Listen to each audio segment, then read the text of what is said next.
Hello, welcome to Prajim Technologies. I am Venkat. This is part 15 of SQL Server. In this session, we'll learn about the different ways that are available to replace null values in SQL Server. Specifically, we'll be looking at isNull function, case statement, and coalesce function. Please watch part 14 of this video series before continuing with this session. Now, I have an employee table which has got 3 columns within it: employee ID, name, and manager ID. Now, if I ask you who is the manager of Rob, you look at manager ID column. Okay, manager ID for Rob is 1, and you look up 1 within the employee ID column. Okay, 1 is Mike, so Rob's manager is Mike. So along the same lines, if you look Todd manager ID value is null, which means Todd doesn't have a manager. And if you remember, in part 14 of this video series, we have written a left outer self join to retrieve employee names along with their manager names. Okay, and this is the output that we have. Since Todd doesn't have a manager ID, his manager name is null, which makes sense. But then in the output, I don't want nulls to be displayed. Instead of nulls, if an employee doesn't have a manager, instead of displaying null value, I want to replace that with no manager.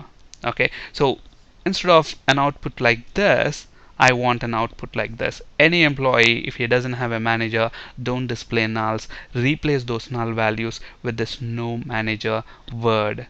Is that possible? Absolutely. We actually have different ways to do that. We can make use of isNull, case statement, and coalesce functions. Let us look at practical examples of using each one of them. Alright, so since we are using this manager ID column and then looking up in the employee ID column, we're kind of doing a self join here. And if you're not sure about what a self join is, please watch part 14 of this video series. Okay, so let's write the left outer self join query. So select, okay, we'll come to the columns list in a bit. First, let's specify the from clause. From, let's say, TBL employee table. We'll call this as E, and I want to do a left join and join with the same table, TBL employee E, but I'm going to alias that with letter M for manager. So this is employee table, this is the manager table. So from the employee table, what do we want? If you look at the output, I want the employee name. So in the from the employee table, I want the employee name, and let's give it a meaningful name, so employee. And from the manager table, I want again the name, but this is going to be manager. Okay, so and we have to specify. So we specified the column list, we specified the employee table, we specified the manager table. We have to specify the join condition. So on E dot in the employee table, take the manager ID and look up in the manager table the employee ID column. And we have seen, we have discussed about this query in a great detail in part 14 of this video series. So now when you execute this query, we get the output, the employee names with their manager names. But then as we, like how we have it here, Todd doesn't have a manager, so he has null there. So similarly in the output here, null is displayed for Todd. But what's our ultimate aim? Our ultimate aim is basically to replace that null value with no manager word. So how do we do that? The first and the easiest way to do it is basically to use isNull function. Okay, let's see how to use isNull function. Now isNull is such a simple function. Now as the name itself suggests, is null if it is null. Okay, is null. So if you look at this function, the IntelliSense of SQL Server 2008, it shows up the first parameter, it's an expression that you pass in here. If the expression that you're passing in here, if it returns null, then there is a second parameter called replacement value. That parameter will be used. So for example, let's pass a null here for the expression, and replacement value, I'm saying, let's say, no manager. Okay, so when I execute this, what's going to happen? Look at this. Since this function is we are passing in null as the first parameter. Since this is null, it is making use of the replacement value. And look at this, the column doesn't have a name, so let's give it a meaningful name. Let's call this manager, for example. So when I execute that, look at that, since we are passing null to isNull function, it is making use of the replacement value. On the other hand, let's say instead of saying null, I'm saying prajim here. Okay, so I'm not passing null now. So when you're not passing null, and if it is not null, then that value will be used. So now instead of saying no manager, it will use that word prajim. So whatever expression that you pass in here, if it returns null, then this replacement value will be used. If it doesn't return null, then that value itself will be used. So what we have to do is we have to use this isNull function and pass in this m.name into this isNull function. When this expression returns a manager name, it will be used. But on the other hand, for Todd, it returns null. So when it returns null, it uses this no manager. And we will have no manager displayed. So let's see how to do that. You can simply copy the implementation and paste it here. Okay, now we don't want this hard-coded value. Instead, we want to pass m.name. So if this name is null, then use no manager word. Otherwise, use the value returned by m.name. So when we execute this, okay, so Todd has no manager. Pretty simple, very easy to understand.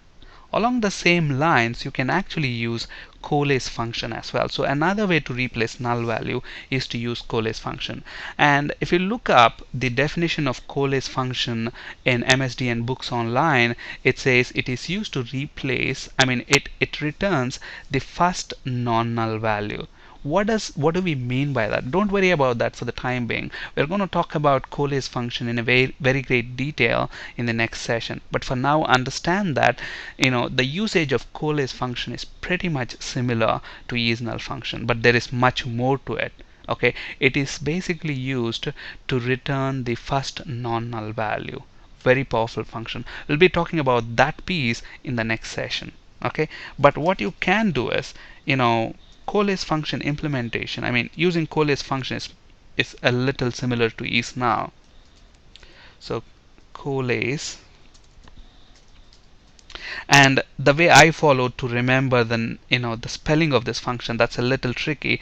Coalesce, it's not easy to remember the spelling, but the trick I follow to remember that is I spell it like coal escape e. Okay, that's how I remember that, just in case if you want to use that trick to remember the spelling of the function. Coal, C-O-A-L, escape E. Okay, alright, coalesce, and look at this. When I execute this, I get now prajim. Okay, it's exactly similar to the way we use isNull function. Now on the other hand, if I pass null for that,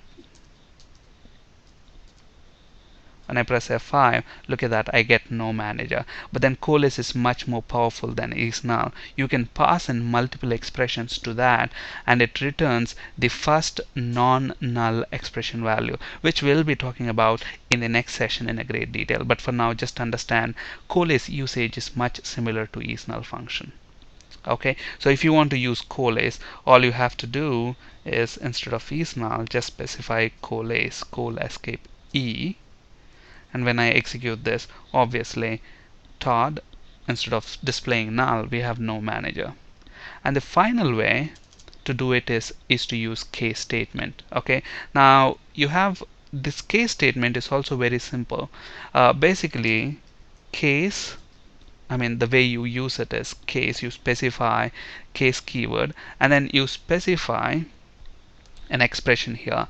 If that expression case, when you specify your expression, if that expression returns true, then what value you want, else what value you want, and then you end the case statement. So this is the syntax for the case statement.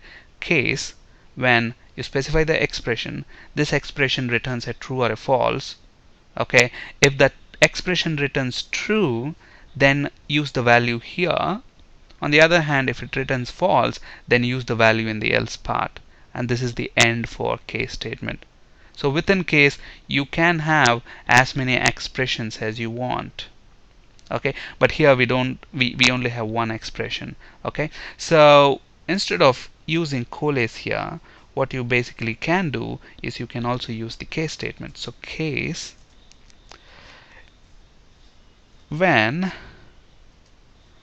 m.name. Okay, so when m.name is null, if that is null, then I want to use no manager. Else I want to use m.name itself, whatever m.name. If it is not null, then I want to use the name that is returned by m.name, and then you can end the case expression. That's it. And then you're saying whatever value this case statement returns, that should be the value for the manager column. So this is the alias for that column. So case when m.name is null, then no manager, else m.name end. Alright, let's execute this and see the output. Okay, look at that. The output is exactly similar. So you can either use case statement, is null, or coalesce function. We'll be talking about coalesce function in a great detail in the next session. And you can see the implementation right here for 3 of them. On this slide, you can find resources for ASP.NET and C# interview questions. That's it for today. Thank you for listening. Have a great day.